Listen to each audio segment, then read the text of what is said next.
Sir, ಇದು ಇವತ್ತು ಪ್ರತಿಭಟನೆ ಮಾಡ್ತಾರ ಮೂಲ ಉದ್ದೇಶ ಈ ಕೂಡಲೇ ರೆಕ್ರೂಟ್ಮೆಂಟ್ ಸರ್ಕಾರ ಏನ್ ಪ್ರಣಾಳಿಕೆಯಲ್ಲಿ ಹೇಳಿತ್ತು 3 ವರ್ಷ ಮುಂಚೆ ಒಂದೇ ವರ್ಷದಲ್ಲಿ 1 ಲಕ್ಷ ವೇಕೆನ್ಸಿ ಫಿಲ್ ಮಾಡ್ತೀನಿ ಅಂತ ಹೇಳಿದ್ರು. ಇಲ್ಲಿವರೆಗೂ 5,000 ವೇಕೆನ್ಸಿ ಫಿಲ್ ಮಾಡಿಲ್ಲ. ನಾವು ಡಿಮ್ಯಾಂಡ್ ಮಾಡ್ತಾ ಇರೋದು ಈಗ ಫೈನಾನ್ಷಿಯಲ್ ಡಿಪಾರ್ಟ್ಮೆಂಟ್ ಇಲ್ಲಿ ಅಪ್ರೂವಲ್ ಆಗಿರೋಂಥ ನೇಮಕಾತಿ ಏನೊಂದು ರೆಕ್ರೂಟ್ಮೆಂಟ್ 56,000 ಪೋಸ್ಟ್ ಇದೆ, ಇವಾಗ ಅನೌನ್ಸ್ ಮಾಡಿ, ಡೇಟ್ ಅನೌನ್ಸ್ ಮಾಡಿ, ಎಕ್ಸಾಮ್ ಡೇಟ್ ಅನೌನ್ಸ್ ಮಾಡಿ, ಆರ್ಡರ್ ಕಾಪಿ ಕೊಡುವಂತ ಡೇಟ್ ಅನೌನ್ಸ್ ಮಾಡಿ. ಅಲ್ಲಿವರೆಗೂ ಈ ಹೋರಾಟ ಯಾವುದೇ ಕಾರಣಕ್ಕೂ ನಿಲ್ಲಲ್ಲ. ಈ ಒಂದು ಹೋರಾಟ ಸರ್ಕಾರಕ್ಕೆ ಎಚ್ಚರಿಕೆ ಅಲ್ಲ, ಇದು ನಾವು ಆರ್ಡರ್ ಮಾಡ್ತಾ ಇದೀವಿ ಸರ್. ಇದು ಯಾಕೆಂದ್ರೆ ಇವತ್ತು ರಾಜ್ಯದಲ್ಲಿ ಸುಮಾರು 15 ರಿಂದ 20 ಲಕ್ಷ ಜನ ಇದ್ದಾರೆ.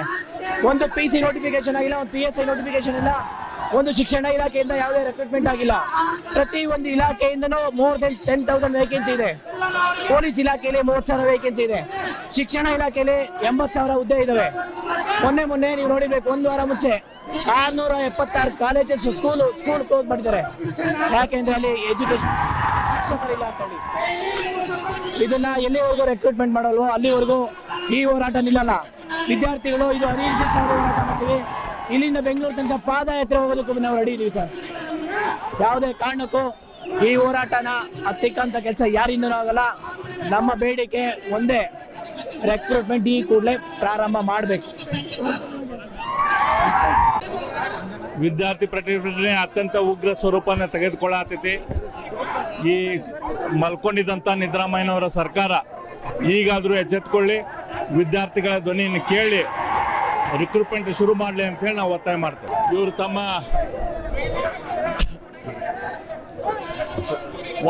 ಒಂದು ವರ್ಷದಲ್ಲಿ 1 ಲಕ್ಷ ಅಪಾಯಿಂಟ್ಮೆಂಟ್ ಮಾಡ್ತೇವೆ ಅಂತ ಹೇಳಿದ್ರು. ಆದರೆ ಇನ್ನೂ ತನಕನೂ 700 ಅಪಾಯಿಂಟ್ಮೆಂಟ್ ಕೂಡ ಈ ಸರ್ಕಾರ ಮಾಡಿಲ್ಲ. ಮಲ್ಕೊಂಡ್ಬಿಟ್ಟೈತೆ, ಖಾಲಿ ಆಗೈತೆ ಬೊಕ್ಕಸಾಯಿ ಅವ್ರದ್ದು.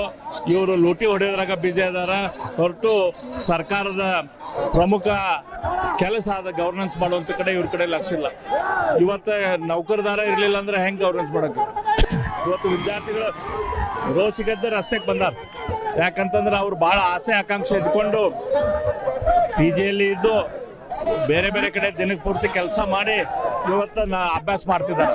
ಆದ್ರೆ ಅವ್ರಿಗೆ ಒಂದೇ ರೀತಿ ರಿಕ್ರೂಟ್ಮೆಂಟ್ ಮಾಡ್ತಾ ಇಲ್ಲ. ಹಾಗಾಗಿ ರೋಷಿಗೆದ್ದ ಜನ ರಸ್ತೆಗೆ ಬಂದರು. ಈ ಪ್ರತಿಭಟನೆ ಇವ್ರು ಅಪಾಯಿಂಟ್ಮೆಂಟ್ ಮಾಡ್ಲಿಕ್ಕಂದ್ರೆ ಇನ್ನೂ ಜೋರಾಗ್ತದೆ.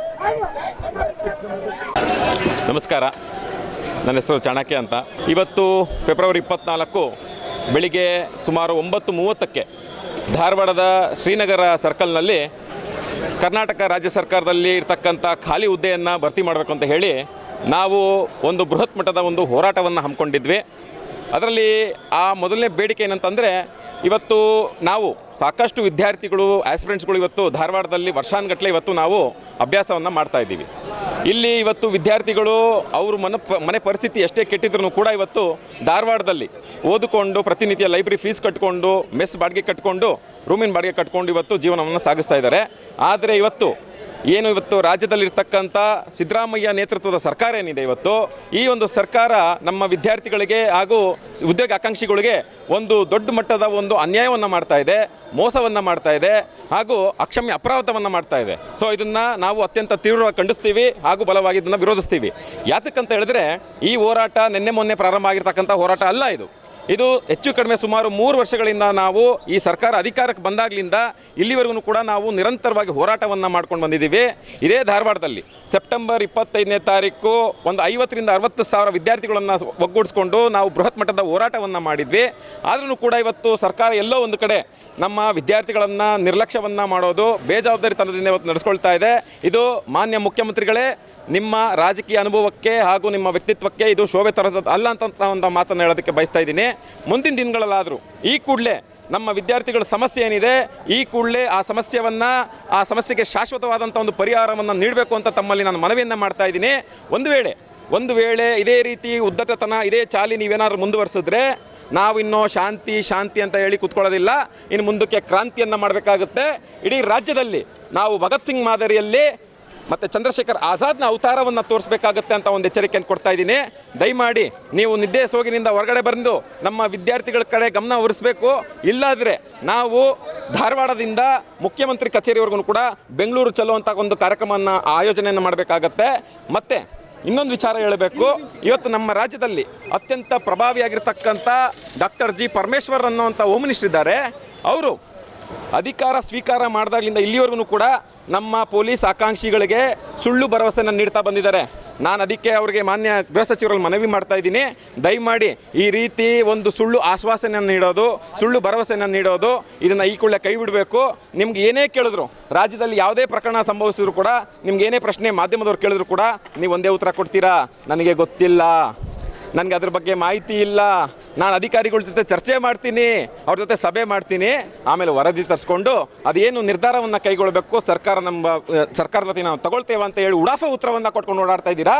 ಇನ್ನು ನಿಮ್ಮ ಉಡಾಫೆ ನಡೆಯೋದಿಲ್ಲ. ಇವತ್ತು ನಮ್ಮ ವಿದ್ಯಾರ್ಥಿಗಳದ್ದು ಸಹನೆ ಕಟ್ಟೆ ಒಡೆದೋಗಿದೆ. ಮುಂದಿನ ದಿನಗಳಲ್ಲಿ ಈ ರಾಜ್ಯದಲ್ಲಿ ಏನಾದರೂ ಅವಾಂತರವನ್ನು ಸೃಷ್ಟಿಯಾದರೆ, ಅನಾಹುತ ಏನಾದರೂ ಸಂಭವಿಸಿದ್ರೆ ಅದಕ್ಕೆ ನೇರವಾದಂಥ ಹೊಣೆಯನ್ನು ರಾಜ್ಯ ಸರ್ಕಾರ ಹೊರಬೇಕಾಗುತ್ತೆ, ಮಾನ್ಯ ಮುಖ್ಯಮಂತ್ರಿಗಳು ಹೊರಬೇಕಾಗುತ್ತೆ, ಹಾಗೂ ಗೃಹ ಸಚಿವರೇ ಹೊರಬೇಕಾಗುತ್ತೆ ಅಂತ ಒಂದು ಮಾತನ್ನು ಅತ್ಯಂತ ಗಟ್ಟಿಯಾಗಿ, ಅತ್ಯಂತ ಘಂಟಾಘೋಷವಾಗಿ ಮಾತನ್ನು ಹೇಳೋದಕ್ಕೆ ಬಯಸ್ತಾ ಇದ್ದೀನಿ. ನನ್ನ ಹೆಸರು ಚಾಣಕ್ಯ ಅಂತ, ನಾನು ಕೂಡ ಒಬ್ಬ ಉದ್ಯೋಗ ಆಕಾಂಕ್ಷಿ. ಇವತ್ತಿನ ಹೋರಾಟ ಇದು ಆರಂಭ ಮಾತ್ರ. ಎಲ್ಲ ವಿದ್ಯಾರ್ಥಿಗಳ ನೇಮಕಾತಿ ಸರ್ಕಾರ ಪ್ರಾರಂಭ ಯಾವಾಗ ಮಾಡೋ ಮಟ್ಟ ಇದು ನಿರಂತರವಾಗಿರ್ತೈತಿ. ನಮ್ಮ ನಾಯಕರಾದ ಅರವಿಂದ್ ಬೆಲ್ಲದವರ ನೇತೃತ್ವದಲ್ಲಿ ಹೋರಾಟವನ್ನು ನಾವು ಹಮ್ಮಿಕೊಂಡೇವೆ. ಯಾವುದೇ ಪರಿಸ್ಥಿತಿ ಸರ್ಕಾರ ನೇಮಕಾತಿ ಪ್ರಾರಂಭ ಮಾಡ್ಲಿಕ್ಕೆ ಧಾರವಾಡದಿಂದ ಬೆಂಗಳೂರಿಗೆ ಹೋರಾಟವನ್ನು ಮಾಡಲಿಕ್ಕೆ ನಾವು ಸಿದ್ಧವಾಗಿದ್ದೀವಿ ಅಂತ ಹೇಳ್ಕೊಂಡು, ಈ ಸರ್ಕಾರಕ್ಕೆ ಮೋಸ್ಟ್ಲಿ ನನಗೆ ಹಚ್ಚೆ ಮತ್ತೆ ನಾಚಿಕೆ ಮಾನ ಮರ್ಯಾದೆ ಇಲ್ಲ ಅಂತ ಅನಿಸ್ತೈತಿ. ಇಷ್ಟೊಂದು ವಿದ್ಯಾರ್ಥಿಗಳು, ಉತ್ತರ ಕರ್ನಾಟಕ ವಿದ್ಯಾರ್ಥಿಗಳು ಇಲ್ಲಿ ಬಂದು ಅವ್ರ ತಂದೆ ತಾಯಿ ಕೂಲಿ ನಾಲಿ ಮಾಡಿ ಇಲ್ಲಿ ಹೋಟೆಲ್ನಲ್ಲಿ ಕೆಲಸ ಮಾಡ್ಕೊಂಡು ಜೀವನ ಮಾಡಿ ಅಭ್ಯಾಸ ಮಾಡ್ತಾ ಇದಾರ. ಇವ್ರ ವಯಸ್ಸು ಕೂಡ ಮಿತಿ ಮೀರ್ತಾ ಇದೆ. ಅದಕ್ಕೆ ತಕ್ಷಣ ಸರ್ಕಾರ ಅವ್ರ ನೇಮಕಾತಿ ಪ್ರಾರಂಭವನ್ನು ಮಾಡ್ಬೇಕಂತ ಕಳಕಳಿಯಿಂದ ನಾನು ಕೇಳ್ತೇನೆ. ಹೋರಾಟ ಮಾಲೀಕರು ಇದು ಉಗ್ರವಾಗಿ ಹೋರಾಟವನ್ನು ನಾವು ಮಾಡ್ತೇವೆ. ಈ ಹೋರಾಟ ಏನಿದೆ ಇದು ಈಗ ಪ್ರಾರಂಭ ಆಗಿಲ್ಲ, 1 ವರ್ಷದಿಂದ ಪ್ರಾರಂಭ ಆಗಿದೆ. 2.5 ವರ್ಷ ಆಯಿತು ಸರ್ಕಾರ ಬಂದು, ಯಾವ ಹುದ್ದೆಗೂ ರೆಕ್ರೂಟ್ಮೆಂಟ್ ಮಾಡಿಲ್ಲ. ಇಲ್ಲಿರುವಂಥ ಎಲ್ಲ ಯುವಕರು ಕೇಳ್ತಾ ಇರೋದೇನು, ನ್ಯಾಯ ಕೇಳ್ತಾ ಇದ್ದಾರೆ ಮತ್ತು ಉದ್ಯೋಗ ಕೇಳ್ತಾ ಇದ್ದಾರೆ. ಸರ್ಕಾರಕ್ಕೆ ಬರೀ ಫ್ರಂಟ್ ಪೇಜಲ್ಲಿ CM DCM ಫೋಟೋ ಆಗೋದಾಗದು ಅಷ್ಟೇ ಗೊತ್ತಿದ್ದವ್ರು. ಇಲ್ಲಿ ಯುವಕರ ಜೀವನ ಜೊತೆ ಚೆಲ್ಲಾಟ ಆಡ್ತಾ ಇದ್ದಾರೆ. ನಾನು ತಮ್ಮ ವೇದಿಕೆ ಮುಖಾಂತರ ಆಗ್ರಹವನ್ನು ಮಾಡ್ತೀನಿ, ಕೂಡಲೇ ಆದೇಶವನ್ನು ಮಾಡಿ ನೀವು ಯುವಕರಿಗೆ ಕೆಲಸ ಕೊಡುವಂಥ ಕಾರ್ಯವನ್ನು ತಾವು ಮಾಡಬೇಕು ಅಂತ. ಈ ಕೂಡಲೇ ಸರ್ಕಾರ ನೇಮಕಾತಿಯನ್ನ ಆರಂಭಿಸಬೇಕು. ಇಲ್ಲ ಅಂದ್ರೆ ಈಗಾಗಲೇ ಲಕ್ಷಾಂತರ ಜನ ಬೀದಿಗಿಳಿದು ಹೋರಾಟ ಮಾಡ್ತಾ ಇದ್ದಾರೆ. ಈ ಬಡವರ ಮಕ್ಕಳ ಶಾಪ ಸರ್ಕಾರಕ್ಕೆ ತಟ್ಟುತ್ತೆ. ನಿದ್ರೆಯಿಂದ ಎಬ್ಬಿಸ್ಬೇಕು ಅಂದ್ರೆ ಇವತ್ತು ಧಾರವಾಡದಲ್ಲಿ ಅರವಿಂದ್ ಬೆಲ್ಲದಂತಹ ನಾಯಕರ ನೇತೃತ್ವದಲ್ಲಿ ಇಷ್ಟೆಲ್ಲ ಜನ ಸೇರಿ ತಮ್ಮ ಆಕ್ರೋಶವನ್ನು ವ್ಯಕ್ತಪಡಿಸ್ತಾ ಇದ್ದಾರೆ. ಅಲ್ಲಿರುವಂತಹ ಈ ಸರ್ಕಾರ ಕೂಡಲೇ ಎಚ್ಚೆತ್ತುಕೊಂಡು ಈ ಒಂದು ನೇಮಕಾತಿಯನ್ನ ಅಧಿಸೂಚನೆ ಹೊರಡಿಸ್ತಾ ಇದ್ರೆ ಈ ಪಾದಯಾತ್ರೆ ಮೂಲಕ ಮತ್ತು ವಿಧಾನಸಭೆಗೆ ಒಂದು ಮುತ್ತಿಗೆ ಹಾಕುವ ಮೂಲಕ ವಿದ್ಯಾರ್ಥಿಗಳು ಒಂದು ತಮ್ಮ ಆಕ್ರೋಶವನ್ನು ಹೊರಹಾಕಲಿದ್ದಾರೆ. ಸಿದ್ದರಾಮಯ್ಯನವ್ರೆ, ನಿಮಗೆ ನಾಚಿಕೆ ಮಾನ ಮರ್ಯಾದೆ ಏನಾದ್ರು ಇದೆಯಾ? 4 ವರ್ಷ ಆಯ್ತು ರೀ ಕಾಲ್ಫಾರ್ಮ್ ಮಾಡಿದ್ದು. 4-5 ವರ್ಷ ಆದ್ಮೇಲೆ ಧಾರವಾಡಿ ಕುಂತು ಓದಾಕತ್ತೀವಿ. ಒಂದು ಕಾಲ್ಫಾರ್ಮ್ ಮಾಡಕ್ಕೆ ಏನಾಗುತ್ತೆ? ನಿಮಗೆ ಬಿಟ್ಟಿ ಬಗ್ಗೆ ಯಾರಿಗೆ ಬೇಕ್ರಿ? ನಮ್ಗೆ ಗ್ಯಾರಂಟಿ ಕೊಟ್ಟಿರಲ್ಲ, ಯಾರು ಸಲುವಾಗಿ ಗ್ಯಾರಂಟಿ ಕೊಟ್ಟಿವಿ? ದೇಶನ ನೀವು ಲೂಟಿ ಹೊಡ್ಯಾಕತ್ತೀವಿ. ನಮ್ಮ ರಾಜ್ಯ ಎಂತ ಸ್ಥಿತಿ ಬಂದ ನಮಗೆ ಗೊತ್ತಾಗೈತಿ. ಒಂದು ಕಾಲ್ಫಾರ್ಮ್ ಮಾಡಿರಿ ಯಾವತ್ತಾದ್ರೂ ಬಂದು ನೀವು ಇಲ್ಲಿ ನೋಡ್ರಿ, ಇಲ್ಲಿ ಹೆಂಗ್ ಜನ ಸೇರಿದ್ದಾರೆ. ಹುಡುಗರ ಪರಿಸ್ಥಿತಿ ನೋಡ್ರಿ. 4 ವರ್ಷ 5 ವರ್ಷ ಹುಡುಗರು ಓದಿ ಕುಂತವ್ರೆ, ಕಾಲ್ಫಾರ್ಮ್ ಮಾತ್ರ ಬರೋದ್ ಮನೆಗೆ ಹೋಗೋಣ ಅಂತ. ನಿಮ್ ಸಲುವಾಗಿ ನಾವು ಮನೆ ಎಲ್ಲ ಬಿಟ್ಟು ಇಲ್ಲಿ ಬಂದು ಸಹಾಯಕತ್ತೀವಿ. ಒಂಚೂರು ಅದ್ರ ಕನಿಕರ ಇಲ್ವಾ ನಿಮ್ಗೆ? ನಿಮಗೆ ಗ್ಯಾರಂಟಿ ನಮಗೆ ಬೇಡ.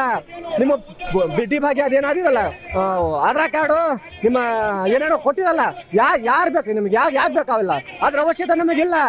ನೀವು ಕರೆಕ್ಟಾಗಿ ನೋಟಿಫಿಕೇಶನ್ ಮಾಡಿ. ಇವತ್ತು ಏನು ಸೇರಿದ್ರಲ್ಲ, ಇದು ಬರೀ ಇದು ಐತಿ ನಿಮ್ದು.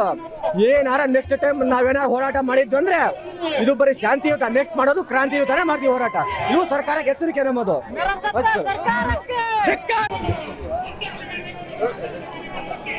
ಸರ್, ಸುಮಾರು ವರ್ಷಗಳಿಂದ ಉದ್ಯೋಗಾಕಾಂಕ್ಷಿಗಳು ಇಲ್ಲಿ ಹೋರಾಟವನ್ನು ಮಾಡ್ತಾ ಇದ್ದಾರೆ. ಅನೇಕ ಸಂಘಟನೆಗಳು ಹೋರಾಟ ಮಾಡ್ತಾ ಇದ್ದಾವೆ. ಹಾಗಾಗಿ ಯಾವುದೇ ರೀತಿಯಾದ ನೇಮಕಾತಿ ಆಗ್ತಾ ಇಲ್ಲ ಸರ್ಕಾರದಿಂದ. ಹೌದಾ? ಅಹೋರಾತ್ರಿ ಧರಣಿಯನ್ನು ಮಾಡಲಿಕ್ಕೆ ನಮ್ಮ ವಿದ್ಯಾರ್ಥಿಗಳೆಲ್ಲ ಸಿದ್ಧರಾಗಿದ್ದಾರೆ. ಇಲ್ಲಿಂದ ಪಾದಯಾತ್ರೆ, ಬೆಂಗಳೂರಿಗೆ ಪಾದಯಾತ್ರೆ ಹೋಗೋಕ್ಕೆ ಕೂಡ ರೆಡಿ ಆಗಿದ್ದಾರೆ. ಹೌದಾ? ಇಲ್ಲಿರ್ತಕ್ಕಂಥ ಯಾವುದೇ ಸರ್ಕಾರ ಆಗಿರಲಿ, ಅದು ವಿರೋಧ ಪಕ್ಷ ಆಗಿರಲಿ, ನಾವು ಆಳ್ತಕ್ಕಂಥ ಸರ್ಕಾರ ಆಗಿರಲಿ, ನಮ್ಮ ಬಡ ಮಕ್ಕಳಿಗೆ, ನಮ್ಮ ದೀನದಲಿತರ ಮಕ್ಕಳಿಗೆ ಒಂದು ಉದ್ಯೋಗವನ್ನು ಕೊಡಿ ಸರ್. ನಮ್ಮ ರೈಟ್ಸ್ ಅದು. ಹೌದಾ? ಉದ್ಯೋಗವನ್ನು ಕೇಳ್ತಕ್ಕಂಥದ್ದು ನಮ್ಮ ರೈಟ್ಸು. ನಾವೇನು ಕೇಳ್ತಿದ್ವಿ? ನಿಮ್ಮ ಹೊಲ ಕೇಳ್ತಲ್ಲ, ನಿಮ್ಮ ಮನೆ ಕೇಳ್ತಲ್ಲ. ಹೌದಾ? ನಾವು ಓದಿದಂಥ ಒಂದು ಪದವಿಗೆ, ವಿದ್ಯಾಭ್ಯಾಸವನ್ನು ಓದಿದಕ್ಕೆ ಮಾಡಿರ್ತಕ್ಕಂಥ ಒಂದು ಪದವಿಗೆ ಒಂದು ನೌಕರಿಯನ್ನು ಕೊಡಿ. ಹೌದಾ? ಅದನ್ನ ಆದಷ್ಟು ಬೇಗ ನೇಮಕಾತಿಯನ್ನು ಮಾಡಬೇಕು. ಒಂದು ವೇಳೆ ಇದೇ ಥರ ನೀವು ಮಾಡ್ಕೊಂಡು ಹೋಗಿದ್ದಲ್ಲ ಆದರೆ ಬೆಂಗಳೂರಿಗೆ ಬಂದು ವಿಕಾಸಸೌಧ ಆಯಿತು, ವಿಧಾನಸೌಧ ಆಯಿತು, ಮುತ್ತಿಗೆ ಹಾಕೋ ಕೆಲಸವನ್ನು ನಮ್ಮ ಎಲ್ಲ ಯುವ ಪೀಳಿಗೆ ಮಾಡ್ತಕ್ಕಂಥ ಮಾತನ್ನು ಮಾನ್ಯ ಮುಖ್ಯಮಂತ್ರಿಗಳಾಗಿರ್ತಕ್ಕಂಥ ಸಿದ್ದರಾಮಯ್ಯ ಅವರಿಗೆ ಹೇಳಕ್ಕೆ ಇಷ್ಟಪಡ್ತೀನಿ ಸರ್ ನಾನು. Yes sir, thank you.